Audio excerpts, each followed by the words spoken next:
We ask you to bless those who are hungry and those who are homeless. And we ask you, God, to bless what we are about to eat and what we are about to do tonight, tomorrow, and always. Amen. And now I would like to introduce two young ladies who are the granddaughters of Dennis Krim, Megan Brown and Caitlin Brown. So if you will rise for the Pledge of Allegiance. Ladies, given the task of reminding all of the inductees tonight to please limit your acceptance speech to about 2 or 3 minutes. Thank you very much. Dan Moore is our treasurer. Ron Cohen is our secretary. And where's Diane? She's way back there. Everybody knows about Diane. Diane runs this operation. And this year we put on a new position, Gina McDonald. She's going to be our director of public relations. What did I say, player? I got player in my mind. Public relations. And naturally the board is the same. We're not going to change the board. I just want to explain one thing about one guy that does the bulk of this work. His name's Mike Poland. Where is he? Oh, he's back there. Mike does the bulk of this work. Everybody thinks I do all this work, but Mike does most of the work.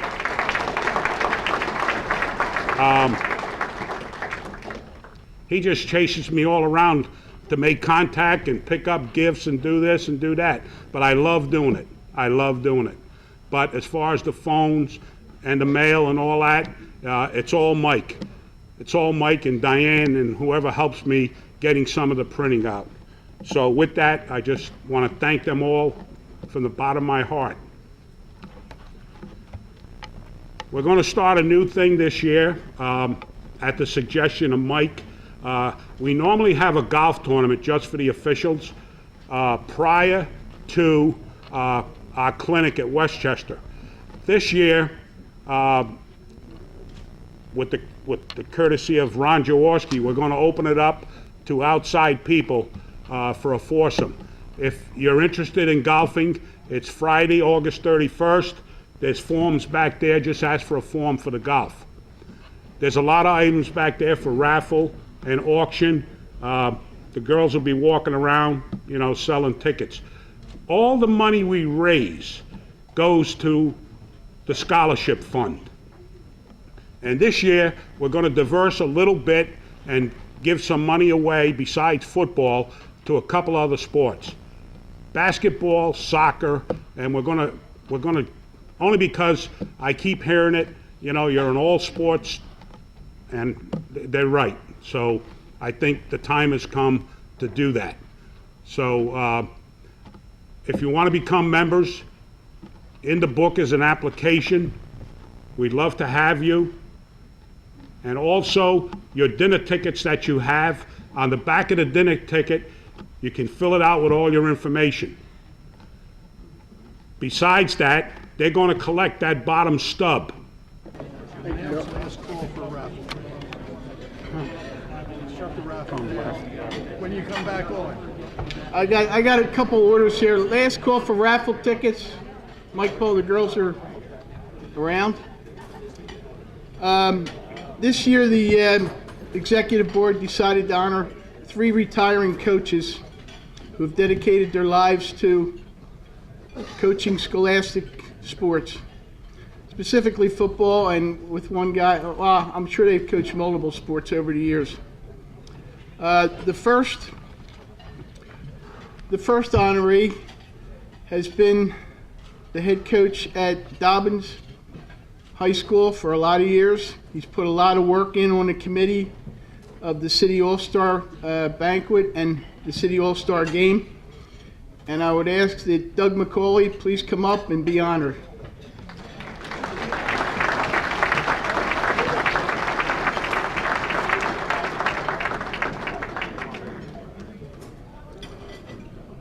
The plaque reads, presented by Bill Palo, Executive Auto Body, and the City All-Star Chapter, to Doug McCauley for a Lifetime Achievement Award for coaching football, April 7th, 2015. Doug, congratulations. Thank you very much.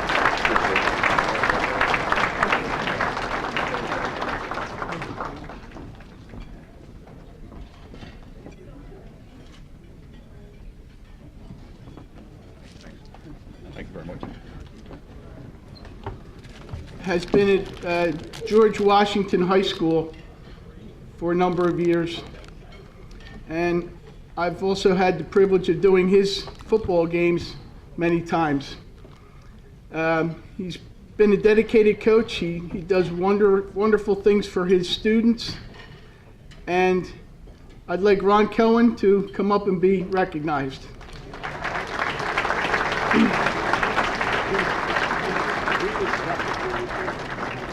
Here's the record. Oh, it reads, presented by Bill Palo, Executive Auto Body, and the City All-Star Chapter, to Ron Cohen, Lifetime Achievement Award for coaching football in recognition of your 30 seasons at George Washington High School, 261 wins, 54 losses, and 2 ties, and 12 public league titles.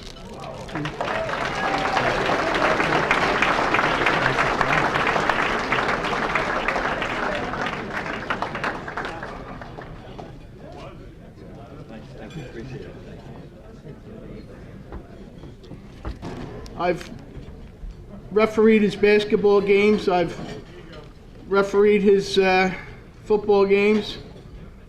I've umpired baseball with him. And he is retiring at the end of this year. And I think anybody who's ever gone to the campus at Chestnut Hill Academy knows that John McGardle's a fixture there.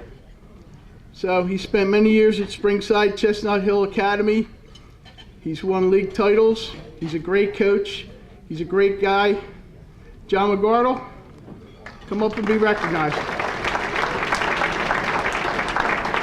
But we made it. The award reads, presented by Bill Palo, Executive Auto Body, and the City All-Star Chapter, to John McGardle, Lifetime Achievement Award for coaching football, April 7th, 2015. John, congratulations. Yep. I guess I am retiring now.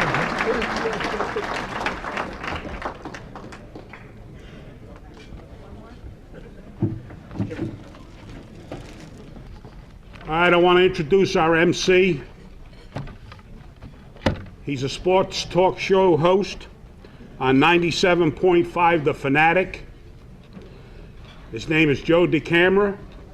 Joe hosts every night at 6 o'clock. He hosts the Eagles pregame show. He hosts the Specialty 76ers show. And he writes a column for 97.5thefanatic.com. Without further ado, he comes here, and it takes some time to get here. He just got off the air. But he's been a great, great asset to this organization by doing this for us. So I want to bring up Joe DeCamera. Thank you. Thank you, Milt. Thank you. Good evening, ladies and gentlemen. Welcome to the 24th annual banquet of the Philadelphia City All-Star Chapter of the Pennsylvania Sports Hall of Fame. It's certainly my honor and privilege to be here with you. Once again, I was here last year, and it's great to be here again this year. Really, as we recognize and honor the individuals who have made a lasting impact in our sports community. It's a nice reprieve for me tonight, albeit just a 1 hour reprieve from an hour ago talking about Marcus Mariota for like the 90th straight day. That's all we do on the Fanatic. So we got about 23, 24 days left to go, and then the draft is here. But again, it's great to be here with all of you tonight. By the way, I can't escape Mariota because as I'm walking up here, Milt said make sure you plug back there in the back of the room is raffle items.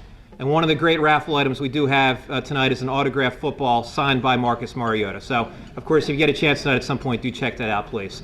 The reality is, for all the talk that we do on the Fanatic and all around town, as sports talk show hosts, as fans, water coolers, wherever you are, the bottom line is we know we predominantly talk about the Phillies, the Flyers, the Sixers, the Eagles, the Big Five. That's really where the mainstream stream of conversation is. But the bottom line is that the bedrock that is so often overlooked by so many in America, and even so many in our own community, unfortunately, is what the Pennsylvania Sports Hall of Fame and the Philadelphia chapter really looks to highlight, which is the difference makers from the schools that are just so instrumental in the growth of our communities, reaching out to youngsters, participation as a youngster, making a difference, inspiring people. I mean, there's so many different ways that our grade schools and our high schools, and then of course eventually our colleges, and yes, also the Phillies, Flyers, Sixers, Eagles, and the Big Five are such a huge part of the fabric of Philadelphia sports. But you know, this, is this on right now? Okay, no? Can you hear me at all? Okay, good. Bottom line is, you know, the Pennsylvania Sports Hall of Fame really does look to honor those that have made a great difference, and again, especially at that bedrock level within the community and schools. I love Hall of Fames, right? It's a lifetime achievement award, obviously. I mean, you know, you don't get in a Hall of Fame for a year, you don't get in a Hall of Fame for 5 years. We did think of making an exception. We thought about Frank Gore with his distinguished tenure with the Eagles, but you know, Frank fell a little short with those couple of days. But of course, as a Lifetime Achievement Award, we honor tonight the players, the coaches, the administrators, the umpires, all the difference makers in our community. All right, let me tell you about the Pennsylvania Sports Hall of Fame in particular, which was founded in 1962. And specifically, the mission of the Hall of Fame is to, quote, perpetuate the memory of athletes, male or female, who have brought lasting fame and recognition to the state of Pennsylvania through their athletic achievements. There are, in fact, 29 different chartered chapters of the Pennsylvania Sports Hall of Fame. They serve more than 300 communities throughout our state. And of course, this is, in fact, the Philadelphia chapter of the PA Sports Hall of Fame. We've got a great night on tap. I know you've already had various speakers, including Milt up here. And again, congratulations to the 3 coaches already honored. So much on tap, including the main portion of our evening, which is honoring the 12 individuals who tonight, in a matter of minutes, will be seated up here and who we will hear specific information about their lasting and long-time contributions to our Philadelphia sports community. So before we go any further, let's bring up our 12 honorees and have a great opportunity to kick the night off with them being in front of us here. So ladies and gentlemen, to our 12 honorees, if you would please stand up, and I'm going to call you one by one, and come on up. We honor tonight, come on up the stage. You can get to my left, your right, so right on down this way. First and foremost, from the Philadelphia Phillies, Ruben Amaro Jr. Gene Banks. Dennis Crin. James Donnelly. Ed Foley. Catherine Ford. Vince Furlong. Glenn Gallione, Joe Parisi, Mike Sirocco, Cliff Stein, and Chuck Zapiak. Congratulations.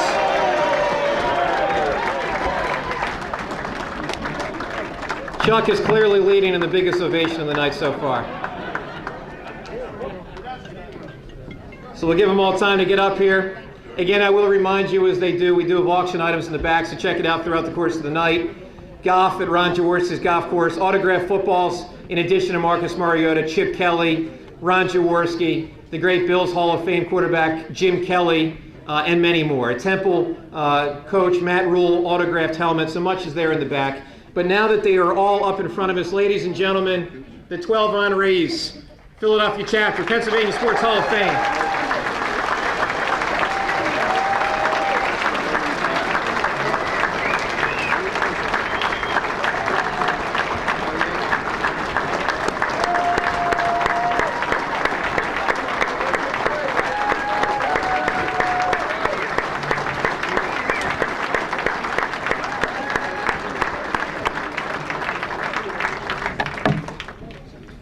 All right, so we will one by one tell you about the fantastic accomplishments of our 12 honorees here tonight.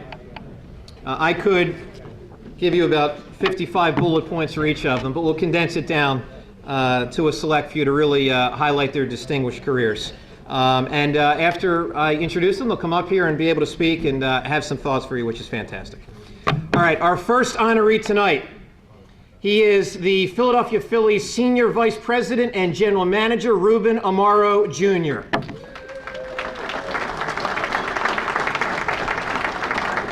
Ruben is a tremendous example of a Philadelphia homegrown product person who made it to the big time on the national stage and did so while most of his work was done right here in Philly. Ruben, of course, was a star player at Penn Charter and went on to play his college ball at Stanford University, where he was a member of the 1987 Stanford National Championship team. He was drafted by the Angels and played Major League Baseball for the Angels, the Phillies, and the Cleveland Indians. As many remember, he was a member of the legendary 1993 Phillies, right? 93 Phils. We love the 93 Phils. Ruben, I still think you should have been on the postseason roster. I'm still annoyed about that. And he was a member of the 1995 Cleveland Indians pennant-winning club as well. He moved into the Phillies front office upon his retirement, becoming the club's assistant general manager, where he was instrumental, so intricately involved in the development of the greatest era of Phillies baseball, which of course involved 5 straight divisions and a 2008 World Championship club. Since 2009, yes, you can clap for that, by the way. Since 2009, Ruben has been the Phillies Senior Vice President and General Manager, and he has overseen 3 division titles while at the helm and a trip to the World Series during his 6 years in charge. Ladies and gentlemen, it is our pleasure tonight to have with us the Phillies General Manager, Ruben Amaro Jr.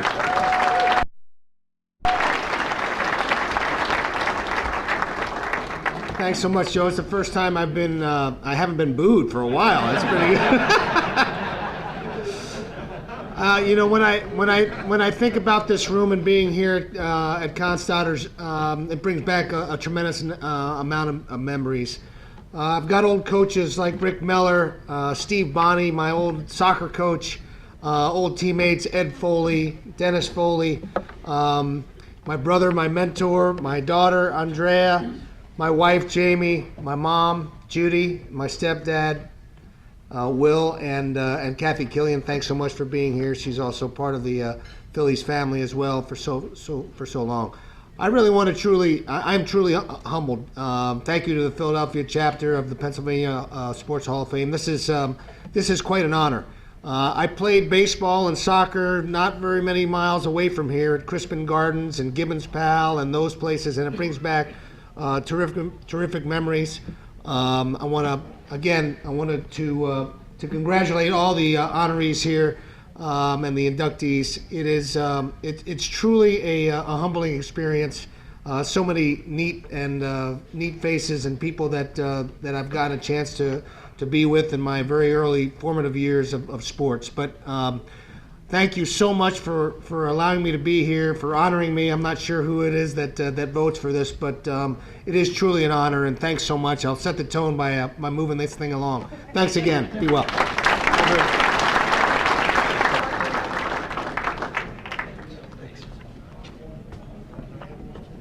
And next up, we have one of the legendary basketball players ever from the city of Philadelphia, the great Gene Banks.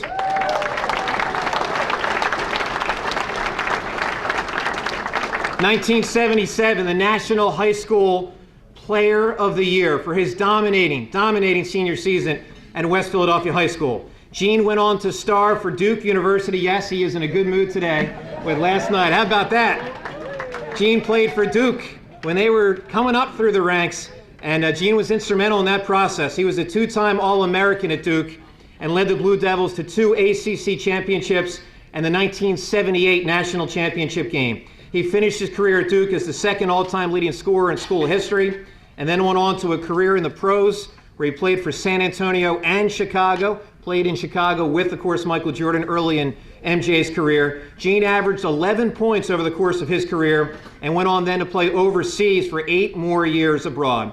He has developed the Gene Banks League in Greensboro, North Carolina, to help underprivileged youth. And like so many of our honorees tonight, is involved in such great charitable work of that sort. Ladies and gentlemen, Gene Banks.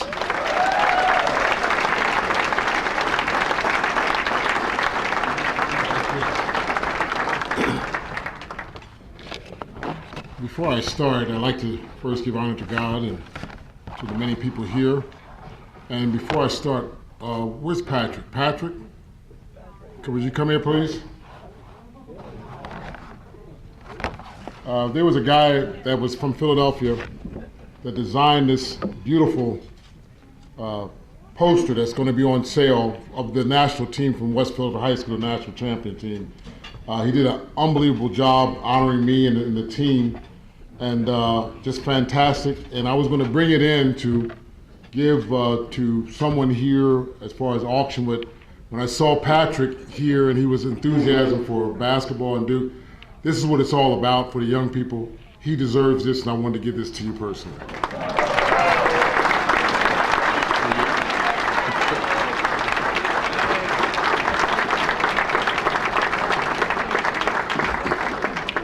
I'm not going to stay too long. Let me just say this. First of all, I want to give honor to the Banquet Club and my friend Dennis Hill, and also to the honorees up here. It's really great to be before all of you, because I say this because many of you come and talk to me and said you watched me play when I played during the time in West Philadelphia High School. And some of you are officials and coaches, and it's amazing that when I come back, I'm very humbled. I've had a wonderful life. To be able to put Duke University where they are, before I went there, it was really divine intervention, because I was going to go to University of Pennsylvania and stay home, but they had the Ivy League rule. So I decided to go there. So I went to sleep and I dreamt that I was going to be in a Duke uniform, and I woke up the next morning. My mother said, pray about it. And that's how it all happened. Me going to Duke University. They were in last place for 5 or 6 years, and I left the city. But the city has been so wonderful to me, my teammates. We get together all the time, even now. But I say this because I'm not going to drag on too long. All of you out here, I honor you all because you are coaches, teachers. You mold young people all the time. And if it wasn't for my coach, Joe Goldenberg, who was my high school coach at West Philadelphia High School, people like that and people that helped me along the way, I would not have been anything nowhere near the success that I've had. And I'm very, very thankful for the people that supported me. It wasn't just the people in West Philadelphia, but it was the people all over the city. I mean, all of you all liked our team, supported our team, respected our team, and we did the same. So let me just say this to all of you all. Give yourselves a hand, because I am a product of what you helped develop to represent the state of Pennsylvania and Philadelphia. Please give yourselves a hand. I got one more minute left, so I'm gonna do like you too. I'm gonna keep it moving along. To you guys here, I feel very honored to be here on this stage. You guys, I've read the time here, read all your accomplishments and things you've done for this state and for people, and that's what it's all about. It's about our kids and the young people here, and I'm very humble. I've had a wonderful life. I mean, I've helped Duke get to where it is. Coach K won last night, and I called him, and it's interesting, of all the people he's had Charlie Rose, the president, he calls me back, and that's amazing to me, and that's what kind of coach he is. I had him for, my senior year was his first year, so I had the experience of having that, but through all that, I had the chance to play with Michael Jordan and all the stuff that was going on with the new shoe, whatever that shoe is called, I don't know, but but I also wanted to say that it's but the greatest thing I get, I live in Greensboro, North Carolina, but I always come back and forth here. I love coming back to Philadelphia in the state of Pennsylvania, because you all rejuvenate my spirit. And when I was at Duke, I carried all of you with me, and I felt that I had to represent, no matter whether you were white or black, you were Philadelphians, Pennsylvanians, and I knew that I had to do the right thing and carry this on. And I'm glad to be standing here before you to say thank you all. Dennis and the Marquette Club, thank you. To all the honorees here, it's a pleasure meeting you guys. I'm glad to be amongst you all, and I'm thanking God for everything that has happened. Thank you all. God bless. Too high on his list of priorities. All right, after each honoree, we will have 3 raffle drawings, which means with 10 more honorees and 3 raffle drawings after each one, we have at least 30 prizes in the back there for you, I am told. I don't know specifically what you will win, but mark the number, they'll mark it in the back, so I'm going to do 3 after each one. Our first number, and just to speed it up, everyone please obviously pay attention and have your tickets ready each time. The first number is 619-882. Again, 619-882.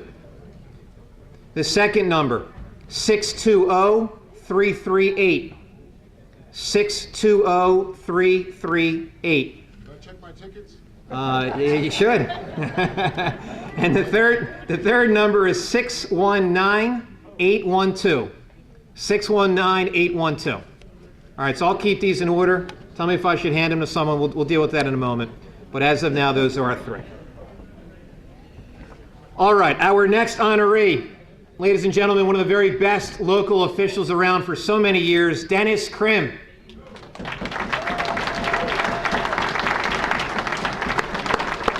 Dennis had a very distinguished career as a football referee, officiating games for 29 years and rising up the ranks to the FCS level in both the Ivy and Patriot Leagues. Dennis worked NCAA and ECAC playoff games and numerous district and state playoff games. He had a tremendous career, and through the years, Dennis has reffed so many other sports as well, including wrestling and lacrosse and so many others. He is currently an observer for the Colonial, Ivy, and Patriot Leagues. Ladies and gentlemen, Mr. Dennis Krim.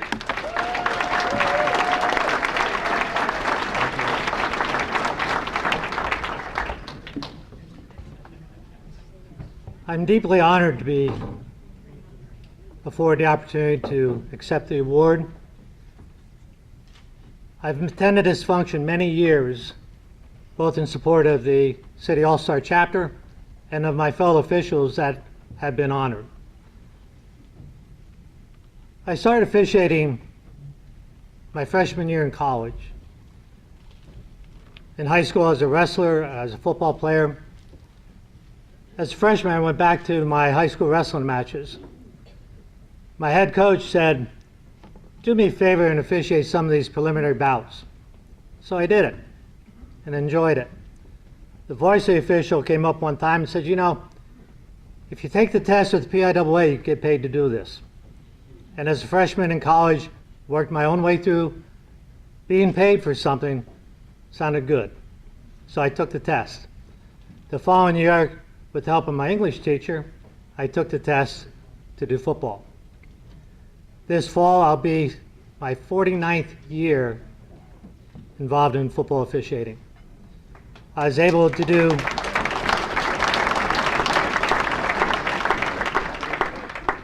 work my first varsity high school game my senior year in college, and I've never looked back since. In 1980, I applied to the Philadelphia chapter of the EAIFL, and I started a 29-year career of driving down Pennsylvania Turnpike from August to November, spending many hours stuck in Schuylkill Expressway traffic on Tuesday nights. And that's my association with Philadelphia. It's been a great ride. It's been fun. It's been enjoyable. In the back someplace are my fellow football officials. If you could for a second stand up. I know they're here.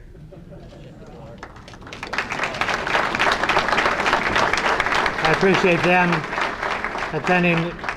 It's an honor to have you here. Football has been a great ride. It's a great fraternity. And it's through those gentlemen, my crew mates, and the other officials I worked through the years. Along the way, I've had many people help me.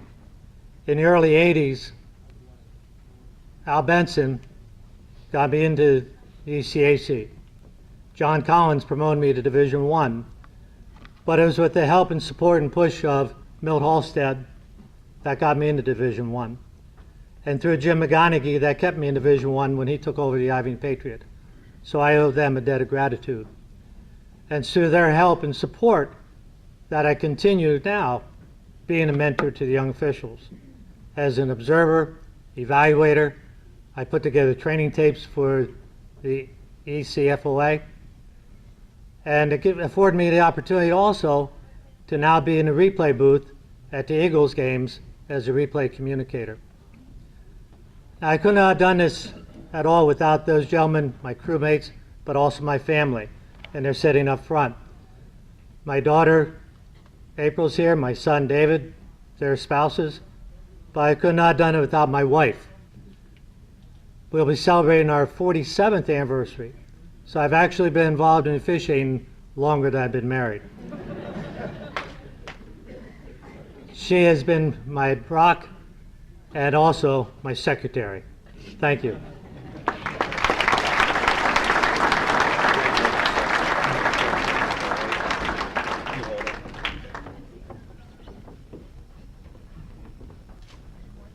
Tickets we have for the auction, ticket number 619991. 619991. The next one, 620506. 620506. And the third one, 748091. 748091. One of the great bowling coaches ever in the area, from Father Judge High School, their head bowling coach, James Donnelly.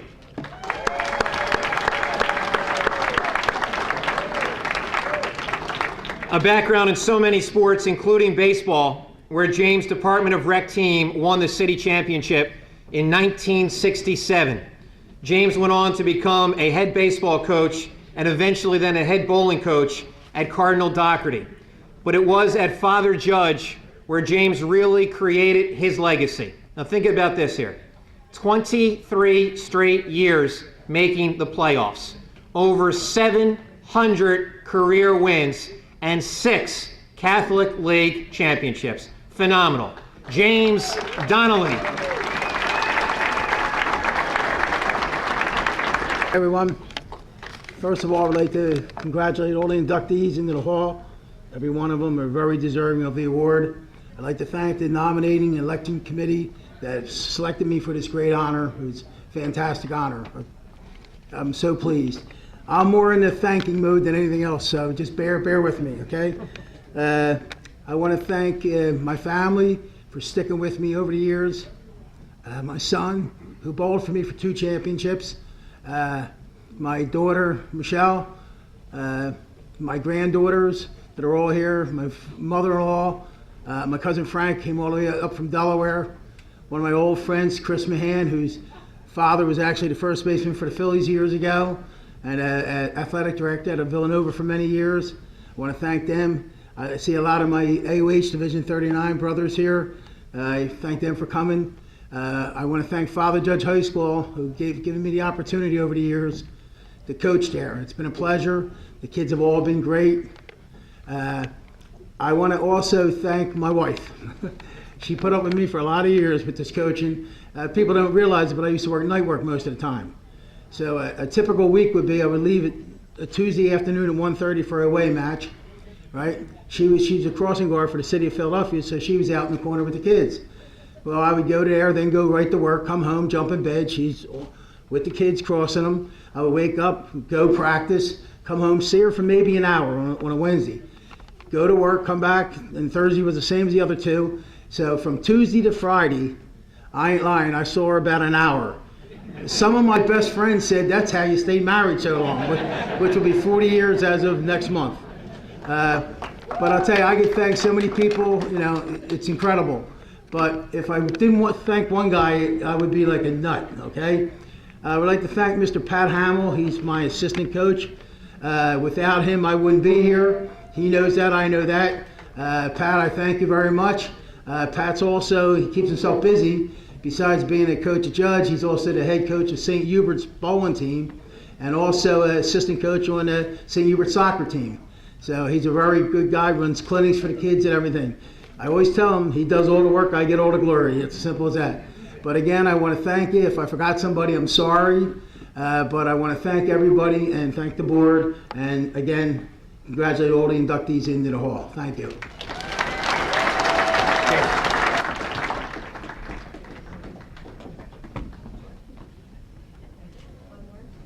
Normally it's women moving away from me like James just did right there. All right, our next three tickets. Here we go. 747-817. 747-817. After that, we have 620-502. 620-502. And finally, 619-924. 61 Quakers football team, Ed Foley.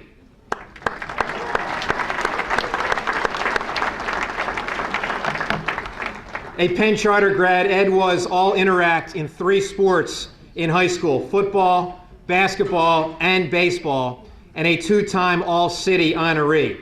At the University of Pennsylvania, Ed played baseball for 2 seasons before turning his attention full-time to football, where he was an offensive tackle on 3 consecutive Ivy League championship teams and a first-team All-Ivy selection and third-team All-East selection squad member. In 1987, Ed took over the fabled, outstanding Little Quakers football team and continued the tradition of excellence that has been the hallmark of the Little Quakers now for over 60 years. Certainly, his involvement through so many decades has been instrumental in keeping the tradition of the Little Quakers alive and thriving to this day. He is now the boys' athletic director at Penn Charter, Ed Foley. Congratulations.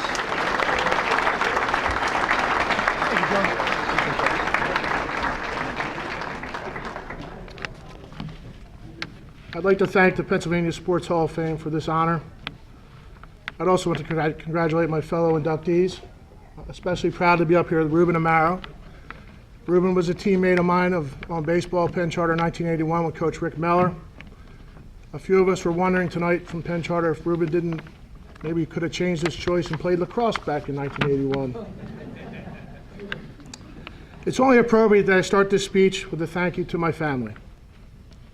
I am really happy that all my siblings are here this evening, and I want to tell you that's quite a feat. I am one of 12, so tonight, my 7 brothers, Jack, Tom, Kevin, Terry, Mike, Jim, and Dennis, and my 4 sisters, Maria, Maureen, Angela, and Regina, are here with my mother, Angela. I am grateful for their support.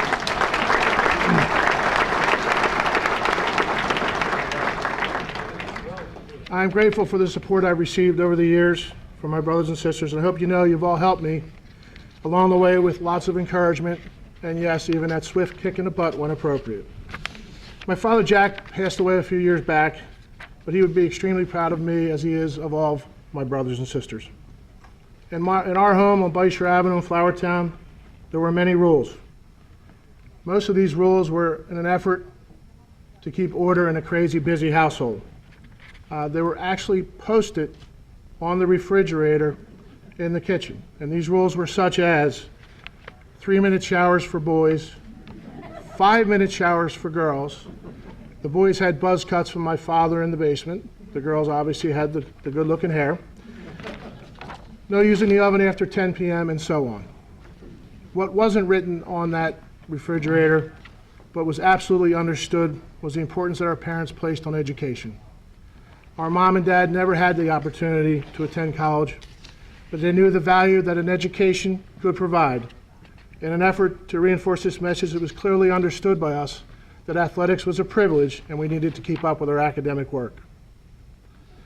The lessons weren't lost on any of us. Among my siblings here tonight are lawyers, educators, a college president, a college athletic director, a federal agent, business leaders, a social worker, and perhaps the hardest worker of all, a carpenter.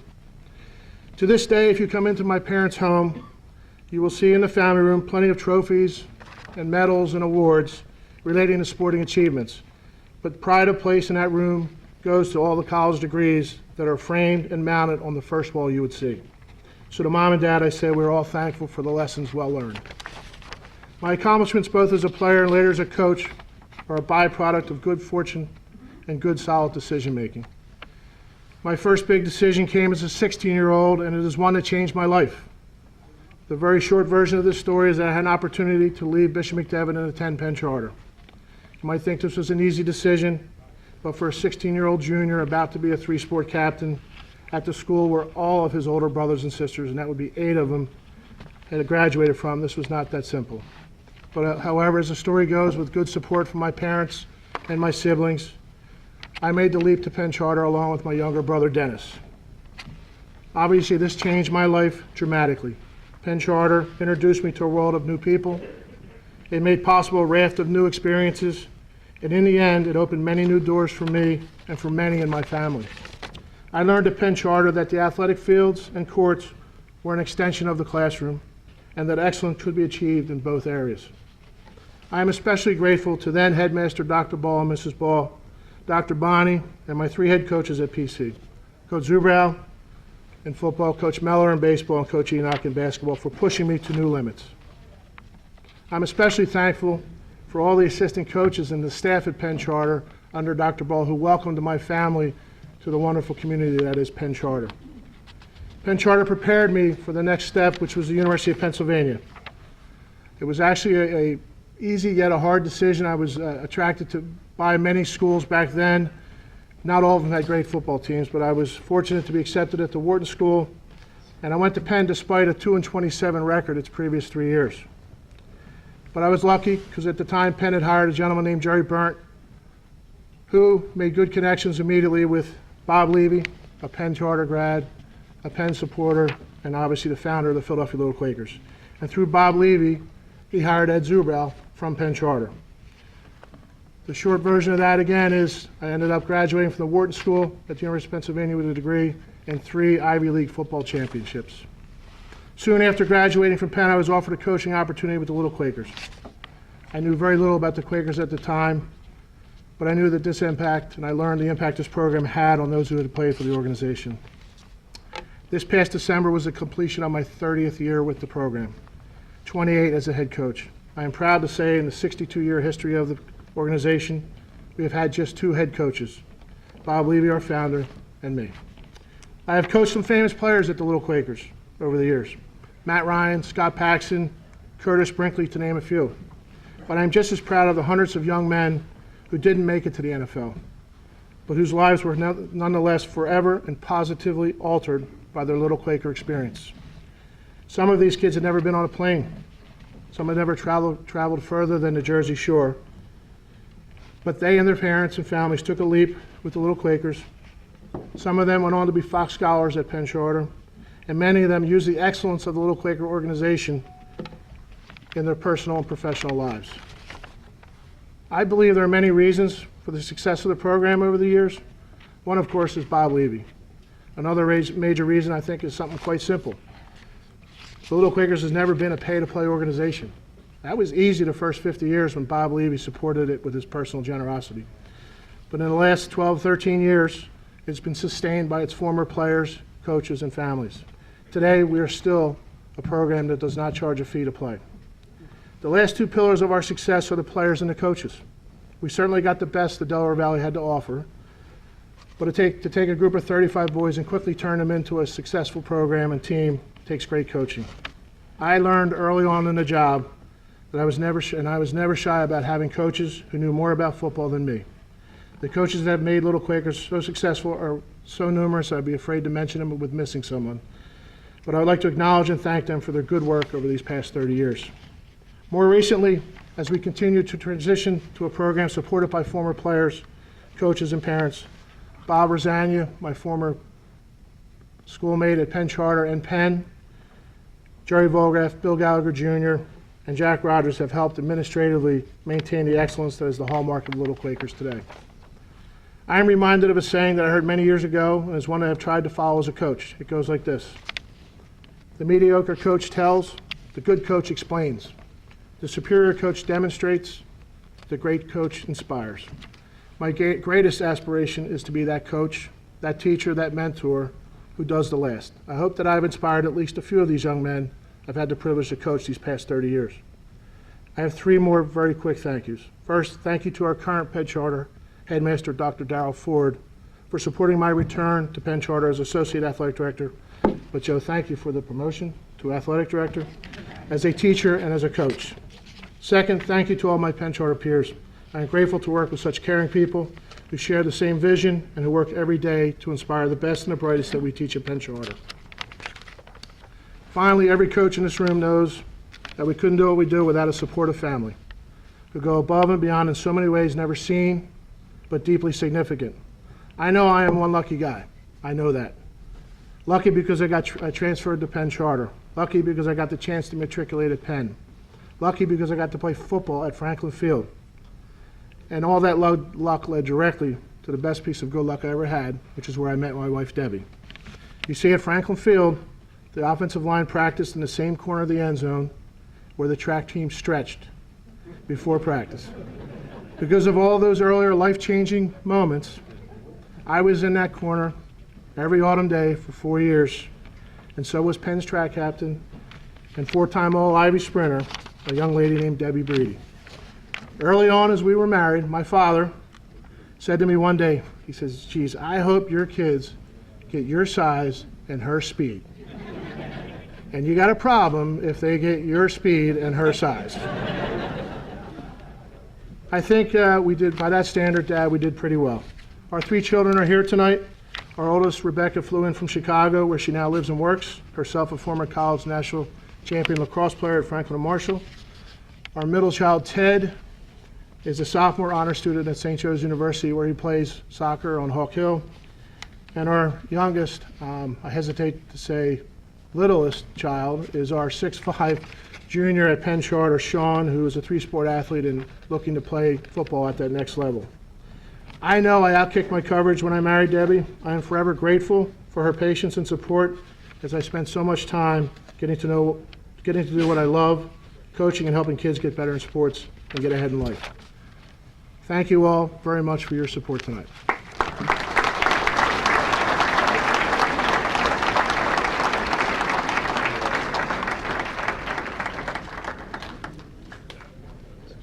And I will tell you, much like Ed and Ruben, I'm a Penn Charter boy myself. And one thing I really love about coming to this banquet, you always see friendly faces. We got the Penn Charter table right out there, so it's great to be. Anytime I'm around anyone from Penn Charter, it makes me very happy.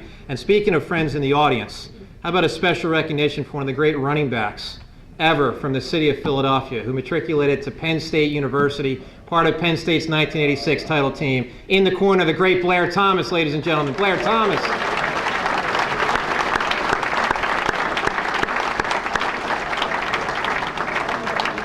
Blair, I'm going to go out on a limb here and say you're in this. You're already part of this, right? I'm just making sure. Well, it's great to have you back. All right. 3 more winners for our raffle items. 620179. 620179. Our next one is 619805. 619805. And finally, 620311. 620311. From the city of Philadelphia, Catherine Ford.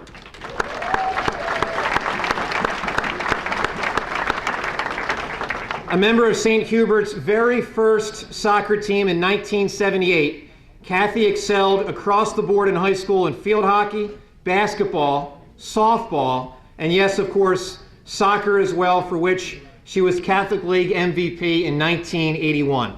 She went on to star at Villanova in both softball and soccer, and is a member of the Wildcats Hall of Fame.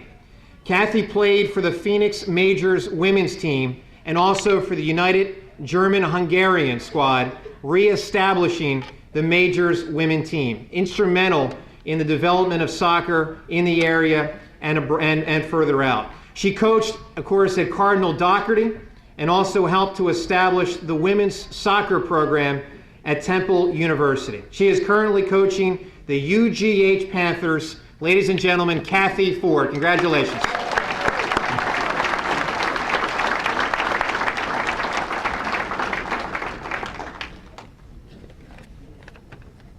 This will be nice, short, and sweet. Again, congratulations, everybody. I would like to thank the Pennsylvania Sports Committee that it's such a huge honor to be inducted. I wouldn't be here today competing in soccer, softball, picking up golf, coaching all the wonderful girls and boys that I get a chance to influence, and weren't for my mom, dad, my grandparents, my brother, sister, aunts, uncles, cousins, friends, mostly who are all here tonight with me. All my coaches and teammates that have supported me throughout my over 40 years and counting of playing soccer and softball, and my 29 years and counting of coaching career. Sports, both playing and coaching, have brought such joy in my life, and I hope I continue many more years to come. Again, thank you for this incredible and humble honor that you have blessed me with. Thank you.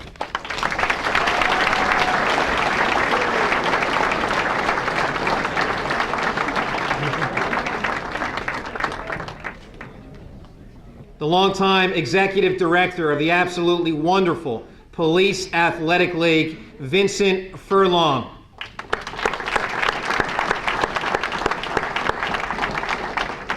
A member of Northeast Catholic's high school undefeated championship football team, he went on to win both the Catholic and city championships. Vince had a tremendously distinguished career in the Philadelphia Police Department, where he was promoted to a lieutenant, and also in 1968 the executive director of the Police Athletic League. He oversaw activities for over, think about this here, you want to talk about influence, how about this? He oversaw activities for over 30,000 children in our area and created a scholarship program for disadvantaged PAL youth. It's just an absolutely tremendous, tremendous accomplishment. Vince has been involved with the Maxwell Football Club, the Little Quakers, and so many others throughout his phenomenal career. Mr. Vincent Furlong, congratulations.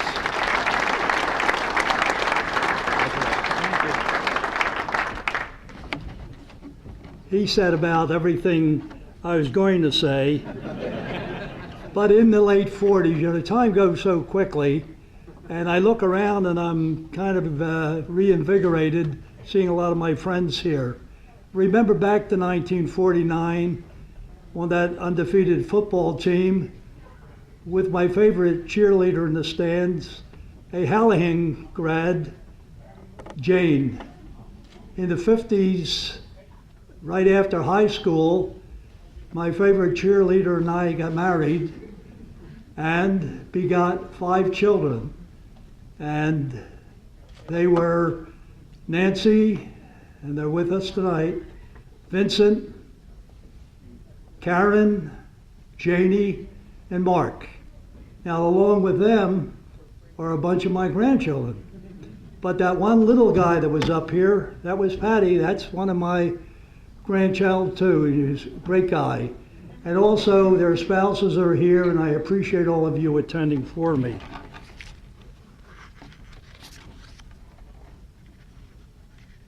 I joined the police department in '56, took charge of PAL, or went into PAL in 1960, and took charge in about '62. And the next 20 years, it just was wonderful. I get a lot of notes here, but I'm not going to refer to them because PAL simply is cops and kids. It's just a matter to get a better relationship with the police officer and help the kids out. And that's what we attempted to do, and all of a sudden, from 15,000 kids, we went up to 30,000 kids, and we were in a lot of the disadvantaged areas, but we were in also the Tacony, Port Richmond, we were all over the city. And on one of my cards here, a couple of guys from PAL did very well. You honored in recent years a couple of my PAL police officers, Tommy Thompson and Bob Wheeler, and also some of our PAL members. And one of them, an inductee, is Tommy DeFelice, and Tom's in the audience tonight. And guess who else played for 6 years at Gibbons PAL? Ruben Amaro. So, you know, cream comes to the top. And there were so many other names, but I'm going to skip all over them, past them. But the great thing about PAL was regardless of your abilities, you played ball.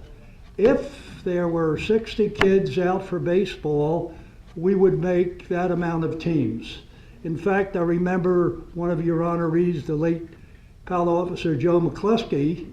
I would go to his games, Jack Coney Pal, baseball games, and I'd be watching, and all of a sudden it'd give the kid 4 strikes. Well, they were just kids. And I looked over, I said, Joe, what are you doing? And he just winked. He said, Vince, that's what it's all about. And that's what PAL is. PAL's motto is, it is better to build boys and girls than to men and women. And we live by that creed, and seeing everybody in the audience and hearing that introduction by the MC about PAL, I'm truly humbled about it. So thank you very much, all of you, for the honor, and thanks to my favorite cheerleader. Thank you very much.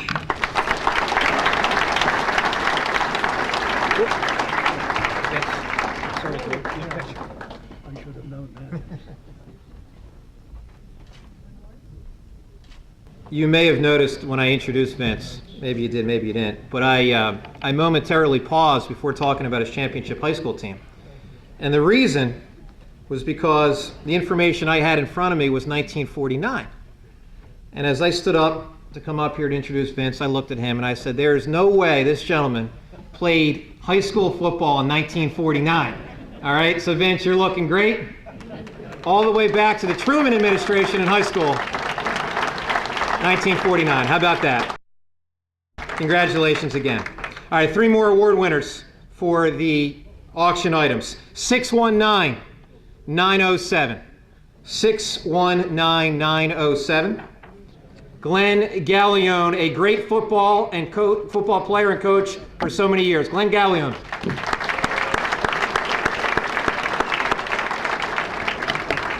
First team All-Catholic, co-captain, and team MVP from his high school days at Archbishop Wood. There you go. Glenn was a standout at Drexel, where he holds 4 rushing records, including most career rushing yards. When his playing days were done, Glenn got into coaching, as so many coaches do, with an odyssey from school to school, working his way through the ranks: Roman, Gratz, GW, Ryan, Bishop Egan, and finally to Archbishop Ryan once again, where he served for 20 years as their head football coach.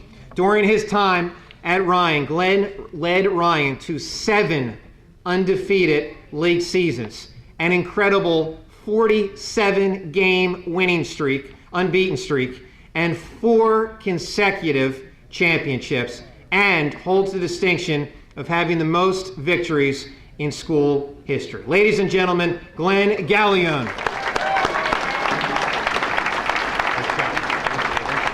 Thank you. Vince. Thanks very much. I'd like to thank the members of the Hall of Fame committee for finding me worthy to be inducted this evening, especially Bobby Dillon Sr. for his role in my nomination. I want to congratulate all the other inductees. It's an honor to be in the same group with these distinguished people. And I also want to thank all of you for being here this evening, taking time out of your busy schedule, especially my former players and coaches and my colleagues from Archbishop Ryan High School. I'm starting to feel a little bit like Jimmy Stewart in It's a Wonderful Life. I didn't know I had this many friends. All kidding aside, though, I really do appreciate you being here this evening. I think we would all agree, all of us in the room, that we don't go through our lives achieving any kind of success without some kind of support network.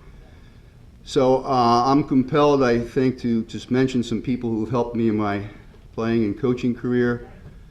And Doug and Ron and John said I could use their minutes since they didn't speak, so I'll be talking a little bit longer than they were. No, I'll be brief. A group of people I don't think get enough recognition. High school coaches. I went to Archbishop Wood. I had 3 different coaches. One of my classmates is sitting over here, and it was rough because we didn't have any seniors. We got pounded every week. It wasn't much fun. But the coaches were good. They taught us the game. Mick Pileggi, Bob Kupchak, and John Sharp. We had 3 different coaches in 4 years. It wasn't very stable there. I went on to play at Drexel, as was mentioned, and Joe Vetter recruited me, and I played for a man named Sterling Brown. He was an old school guy. He would chew tobacco. His favorite saying was, "Hell's bells, gentlemen," and then he would spit tobacco at you, not right at you, but at your feet. But he was old school, and I think his style rubbed off on me. We had a great staff there, and one guy in particular I think a lot of you will know, some of you older fellas, who I particularly admired, and he was instrumental in me becoming a teacher and a coach. His name is Tony DiMidio, a great player at Westchester and at Kansas City Chiefs Super Bowl team. Tony passed away about a year ago. He was in the public school system in Philadelphia for a long time, and he inspired me and as a player. He got me my first job at Roman Catholic. He became the head coach there. He called me one day when I was between jobs, and he said, "You interested in coaching?" I said, "Well, yeah. And go down to Roman. They need a freshman coach." And this is just a short story how bad things were. It was late in September. I go in and I interview with Monsignor Gowan, who was the rector, and sit down. He goes, "Oh, so I see you played at Drexel." I said, "Yeah, Monsignor." And he goes, "Can you start Monday?" I said, "Monsignor, I never taught before." He gives me a stack of books, chemistry, physical science. I said, "Monsignor, my degree's in accounting." He goes, "You went to Drexel, didn't you?" I said, "Yeah." He goes, "You'll figure it out." And that was the start of my career. So I was fortunate that I A graduate of Northeast Catholic High School and LaSalle College, Joe was named the head baseball coach of LaSalle College High School in 1986. His run of excellence at LaSalle was phenomenal. 7 trips to the Catholic League Finals, 4 Catholic League championships, the 2012 and 2014 Pennsylvania 4A state championships, an awesome overall record of 453 wins, 238 losses. Imagine that, 453 wins. Fantastic. Joe has served also as LaSalle's basketball coach, athletic director, and he volunteers for the Phillies RBI program to revive inner-city baseball, and he's been on the executive board of the Carpenter Cup. Ladies and gentlemen, Mr. Joe Parisi.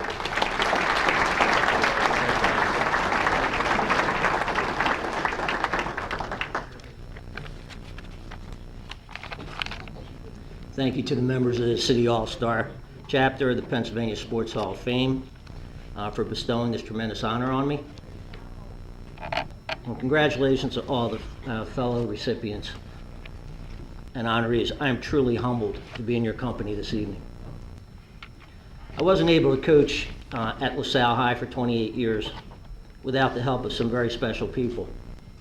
First, I'd like to thank the members of my family that are sitting over there for their support and understanding over the years, particularly when it meant arriving late for or missing a family event like a birthday party or a dinner because of a game or practice. I'd like to thank the administration of LaSalle College High School, my colleagues sitting at table 24 there, for the opportunity to work at such a great school with so many talented student athletes. A special thank you, and this hurts, to my North Catholic connection, particularly Fran Doherty, who was athletic director when I did my practice teaching at North Catholic. He's also my accounting teacher. That's why I teach psychology right now. And a special thank you to the head coach at the time, Larry Connie. When I started doing my practice teaching after being a senior at LaSalle University in 1978, I was walking through the halls of North Catholic after school one day, and Larry said to me, "What do you do every day after school?" And I said, "Well, nothing in particular." And he said, "No, you're coaching my JV team." And that's how I started coaching baseball. Larry grabbed me, and then coaching grabbed me. Coaching baseball grabbed me. 4 years later, after coaching the JV team at North Catholic and having a different job for the Boys and Girls Clubs, I was offered a teaching position at LaSalle College High School. I was told that there was not a coaching position available when I interviewed for the job. I asked if I could teach at LaSalle and coach at North Catholic to continue to coach with Larry, and I was told no, it's against the policy. I told Larry I might not take the job at LaSalle because I wanted to continue coaching. He promptly replied, "You're fired. Now that you're no longer coaching at North Catholic, you have to do the smart thing and make the right choice and teach at LaSalle." 34 years later, I'm still teaching at LaSalle. 4 years into my teaching career at LaSalle, I was named the head coach. I took the job knowing there was a lot of talent in the freshman and sophomore classes, and that there was nowhere to go with the program but up. I asked the LaSalle administration if they could give me maybe 3 years to establish what I wanted the program to be, and we'd make it into the playoffs. By 1988, with the help of a couple people that are here tonight, Tom Pullman, Tony Cassetti, players in my 1988 team, and one of the Phillies' top scouts, Gene Shaw, and of course a name that probably is fairly familiar in this room, Jack Stanzak. Within 3 years, in 1988, we won the Philadelphia Catholic League Championship, LaSalle's first championship since 1956. We were also #1 ranked team in southeastern Pennsylvania, and those guys deserve a lot of credit for turning the baseball program around.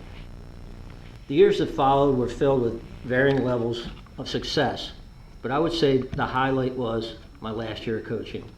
I announced in early May, at least told our principal that I wasn't going to coach anymore, and this would be my last year. We went into the Catholic League playoffs and we lost to Newman Goretti in the semifinal round in a 1-0 game, and were eliminated from the playoffs. We had no idea what was going to happen after that, whether our season was over, but we did know that if Newman Goretti was able to beat fellow Quad A teams, Cardinal O'Hara and Roman Catholic, we had a shot at getting into the state playoffs.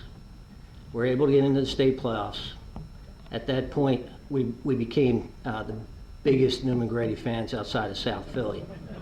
They went on and they beat Cardinal O'Hara and had to beat Roman Catholic twice in our double elimination tournament. They did that, and 5 games later we were Catholic League champs, or I'm sorry, we were state champs. And at that point, I couldn't think of a better storybook ending for my coaching career. With that in mind, after so many years of coaching, the memories of great wins and tough losses tend to fade. But the memory of coaching so many great student athletes and of developing lifelong friendships with former players, some of their parents, I've a set of parents here tonight, Lorenzo and Kathy, thank you for being here. Developing friendships with parents, with former players, opposing coaches like Stan Parker, and believe it or not, even friendships with some umpires, Gene Otto, John McArdle, and yeah, even Russ Lickfield. These memories and these friendships will last forever. I'm grateful for all of you being such an important part of my coaching career, and thank you very much for the honor of becoming part of the Philadelphia chapter of the Pennsylvania Sports Hall of Fame.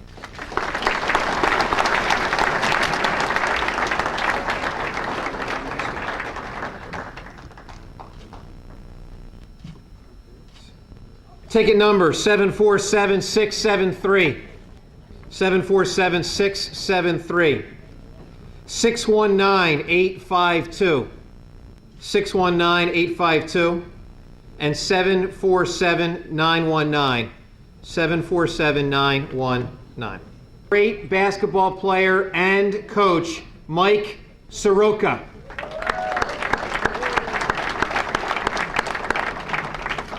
An all-Catholic performer in both baseball and basketball. In his high school days at Cardinal Dougherty, Mike was a 4-year starter at Spring Garden College, where he scored this is an awesome total, over 2,100 points in college basketball. He played professionally overseas for 2 years in Australia, and then Mike began coaching in 1977. Distinguished career as a coach, including winning 3 District 19 championships as the head coach of Spring Garden's women's team, and then went on to Holy Family College, where he won 3 more District 19 championships as well. He retired in 1990 as the second winningest women's coach in the region. Congratulations, Mike Soroka.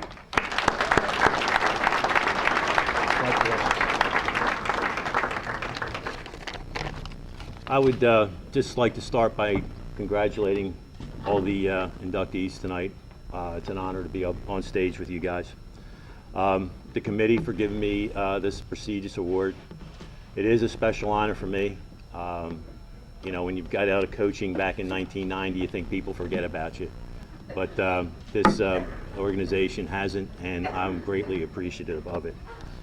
It's especially gratifying to be inducted in the Philadelphia chapter since I was born and raised in Philly and lived my whole life here. You know, it's a special group of people, and we take a lot of pride in Philadelphia sports. I would also like to thank Coach Les Burke, who gave me an opportunity to play college basketball at Spring Garden College, and then upon graduation gave me an opportunity to be his assistant coach.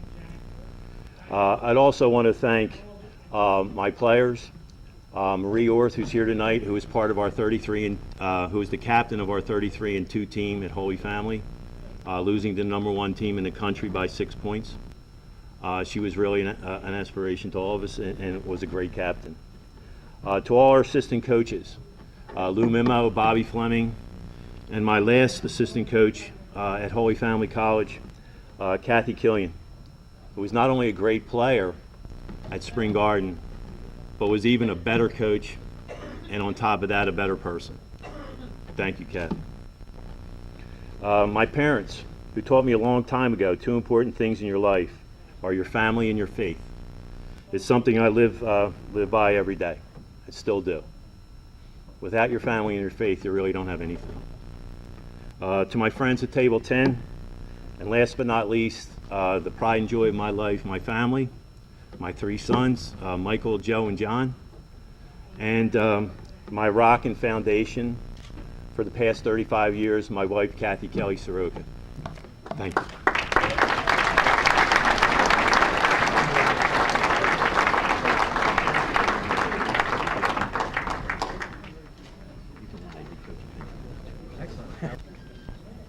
Three more award winners here for the raffle: 620-399, 620-399, 620-539, 620-539, and 620-357.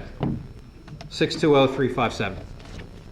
Our next honoree, the Senior Director of Football Administration and General Counsel of the Chicago Bears, Cliff Stein.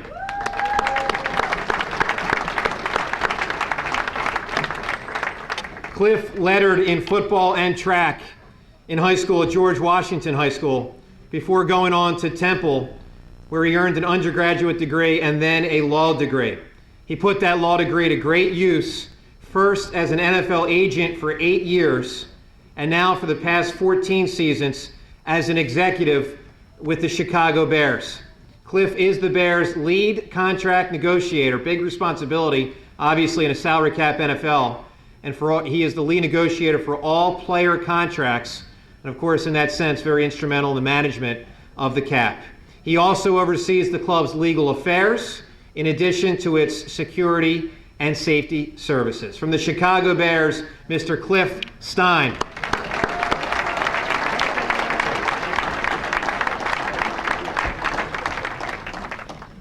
Thank you. It's great to be back in Philadelphia. I moved my family away from here 13 years ago, so it's great to be here and a lot of old familiar faces.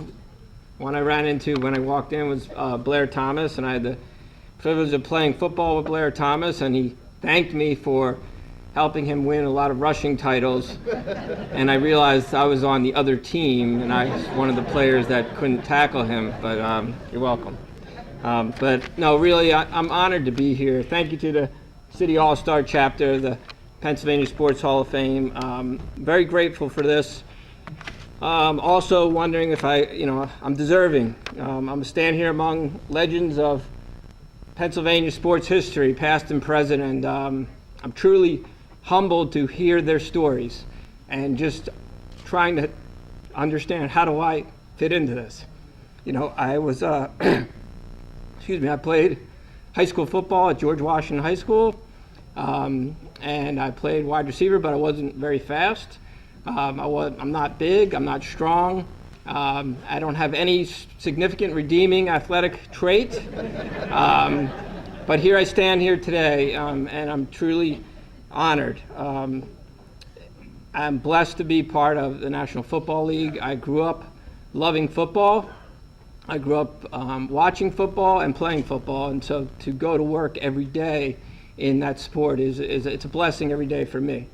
And why am I here? Obviously hard work is a big part of that. A lot of people in this room put a lot of hard work into their jobs, and hard work is the foundation to every successful person. Of course, it's not just hard work, and I feel like I'm here because growing up and throughout my career, I surrounded myself with Hall of Fame type of people. And so I want to mention some of those people today, because my life, my success is a collaborative effort of other people as well. First person I want to mention is a teammate of mine and best friend from first grade, Glenn Hassett. Greatest athlete I ever knew growing up. City All-Star, owner of countless records and rushing records in the city and state of Pennsylvania. Played college football for Bruce Arians. Some would call him, he was affectionately known as the fastest white boy they've ever seen play football. But more importantly, Glenn taught me humility, how to work hard in the weight room and train your body, and the importance of education. So thank you, Glenn. Another teammate of mine is here today, Wally Tittlemeyer. Always a true friend and a loyal friend that had my back. Showed me how to balance having fun and also to be responsible at school and at work, and a very intelligent, remarkable athlete. And how many starting quarterbacks do we know that are 130 pounds and couldn't run? And that was Wally. So great accomplishment, and thank you, Wally. Scott Rosen, another friend, teammate, one of the greatest athletes to ever play sports in Philadelphia. City All-Star, went on to play football at University of Maryland, captain of the team, talent to play at the next level. But more importantly in my life, without Scott, I would have never been given a shot to become a sports agent. He helped me sign my first client, and without him, possibly I'm not standing here today. So thank you, Scott. All three of you, teammates for life, my brothers. Coach Ron Cohen. He's a Hall of Fame legendary coach. He was just an assistant when I was playing at Washington. Excuse me. But despite the fact that I was not a standout player, he always had my back. He always looked after me. He's the reason I'm here today accepting this award. So thank you, Ron.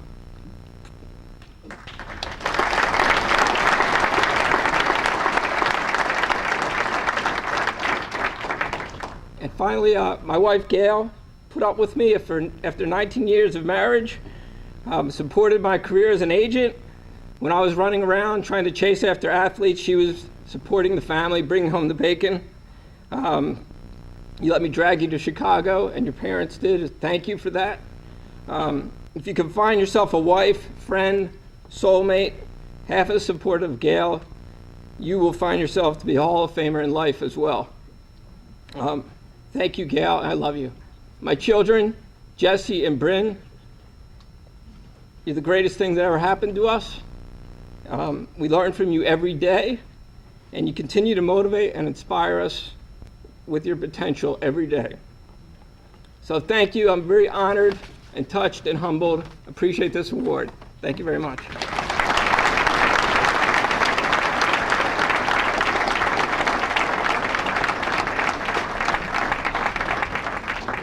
In the last many years, particularly with the Chicago Bears, is a testament to why he's here and honored. But I think the emotion that we hear from Cliff is a great indication you don't need to be a star for sports to be meaningful in your life and those around you. I mean, really, the emotion Cliff just demonstrated is a testament to such an integral part of what sports means to everyone in this room and so many millions around the world. So I just want to say that because I thought that was very touching, Cliff.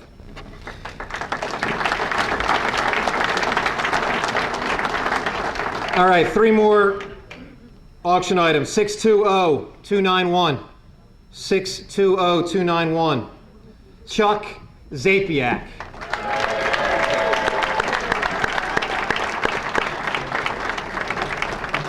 How about this for a litany of accomplishments? First team All-Catholic, first team All-City, and first team All-State from his dominant run in high school at LaSalle. Chuck went on to play for Joe Paterno at Penn State, was an outstanding guard at Happy Valley, and for Coach Paterno's teams opened up holes for some of Penn State's great rushing attacks. In his senior season, due to team need, Chuck moved to linebacker, where, in his only season to date ever at the position, became a first-team All-American. Think about that. All told, during Chuck's time, he was part of 2 Penn State undefeated seasons and holds the tremendous distinction, in conjunction with those that came in with him that year at Penn State, of having the single best winning percentage in the history of the program, with a career record at Happy Valley of 34-1. How about that? Chuck was drafted by the Cowboys and later was on the reserve squad of the legendary 1972 undefeated Miami Dolphins team. He then went on to excel after that in the Canadian Football League. It's great to have him with us here tonight. Chuck Zapiak.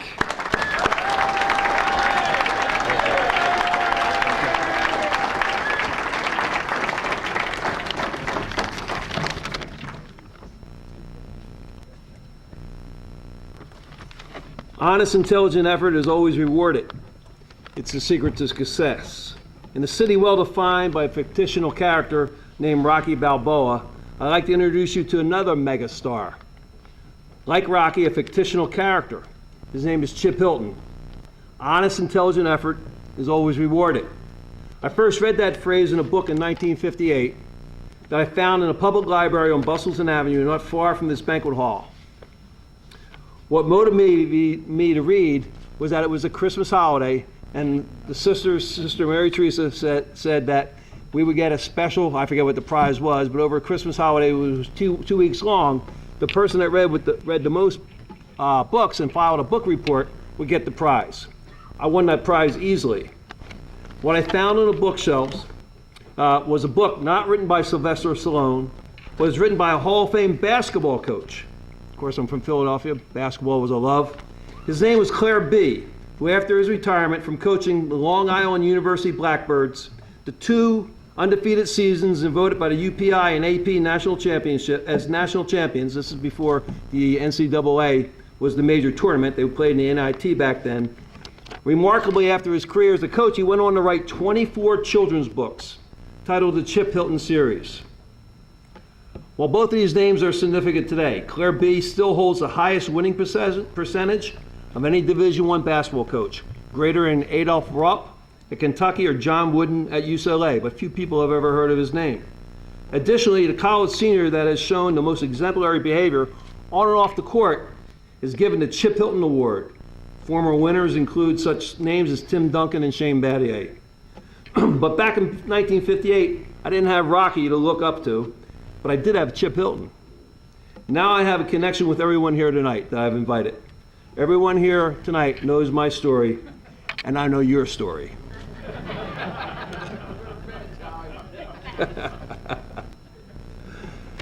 But that's what makes this night so special. I look out and I see friends and family with accomplishments as greater than I have achieved, and I'm humbled by their attendance. As mentioned, I didn't have Rocky Balboa to look up to back in 1958, but I had this fictional character, Chip Hilton, and get this, in the book, Chip Hilton got an athletic scholarship to State University. Well, the influence I was fortunate enough to receive came from a few other real people, from the schoolyards lined with the Foursquare Sister of Mercy nuns at Maternity BVM, grade school, and also the adjoining fields that surround Bell's Corner in Northeast Philadelphia, encouraged by my neighborhood friends who are here tonight who pushed and challenged me to do better. I was the youngest of the group, and the guys I ran around with created great anxiety in me, but I found out that anxiety was also a great stimulator. From the basketball courts and baseball diamonds at Solid Avenue Playground to the classrooms and playing fields at LaSalle College High School, instructed by the Christian Brothers, who I am greatly fully indebted for enlightening my life, for showing me a kinder and gentler way of living. Also, I found another brotherhood of the class of 1967, and many of them here tonight.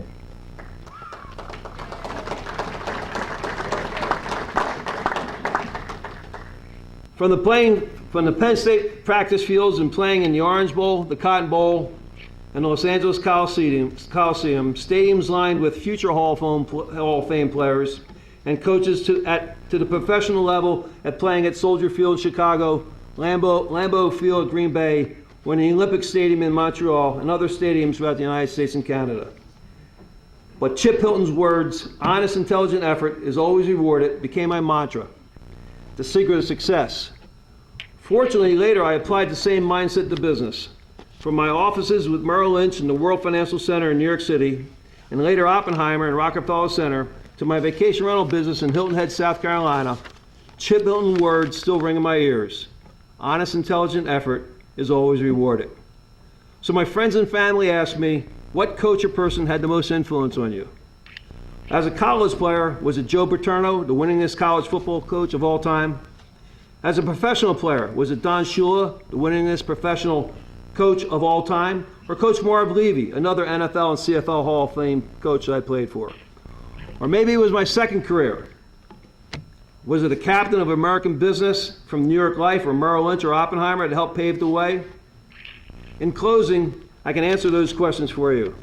The answers that I'd like to share with you is something that you have always taught me, something that you already knew, but it took you a long time to teach me. And that is, the secret to success is really no secret at all.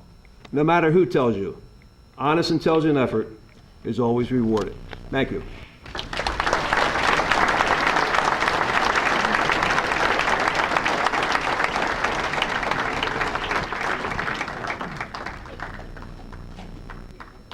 I can honestly tell you that if you don't know what we're talking about here, and you have like a 10 or 11-year-old son or daughter, nephew, niece, grandchild, whatever, godson. I've got a godson right in that range, and I recently gave him a book called Backboard Fever by Claire Bay, Chip Hilton book. It's as good as it gets.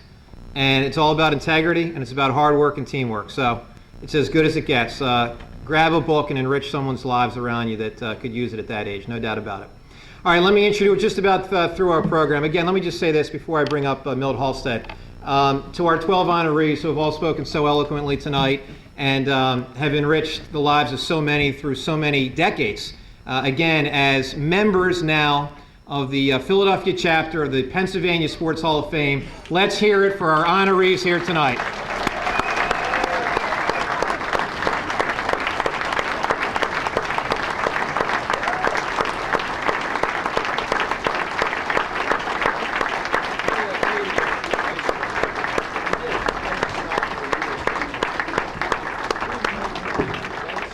And thank you to everyone who has attended this evening's dinner, and of course to our staff here.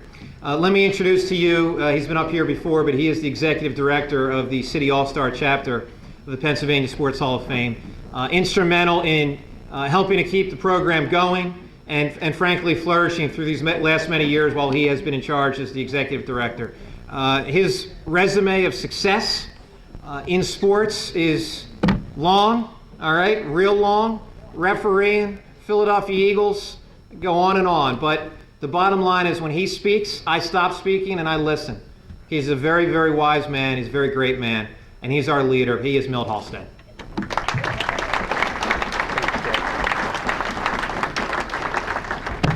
It's late. I am tired. I have a 6:05 flight tomorrow morning to Little Rock, Arkansas.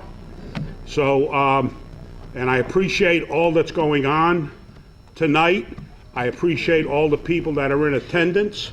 I love doing what I'm doing. Joe wrapped it up a little bit, but some of it's true, but not all of it. Yeah, it's all true. But My whole thing is to give back. You can take and take and take, and I've been very fortunate, knock on wood. I really have. I've had some great mentors, I've had some great teachers, and if nothing else, they never forget. I go around the country in the spring and I speak at the initiative program, NCAA/NFL initiative program for football officiating. And this year, I'm hitting 7 different cities in 6 weeks. And I just thoroughly enjoy it. So, you know, when you say give back, that's all I ask for. This is a great organization. We do a lot of great things. And like I said in the beginning, we raise money to give back to the athletes in the city. And it's real rewarding. If you can become a member, it will be greatly appreciated. It's only $5 a year, $75 lifetime. And the lifetime money goes into CDs, and we just keep the scholarship money rolling. The auction items, the tables, the raffles, it's all donated stuff from people I know. So all I want to say is, I'm not good at giving the final blessing. I don't want Mr. Murray to come up because it's late. So I'm going to say, God bless, be careful, be safe, and I hope to see you again next year. God bless and safe travels.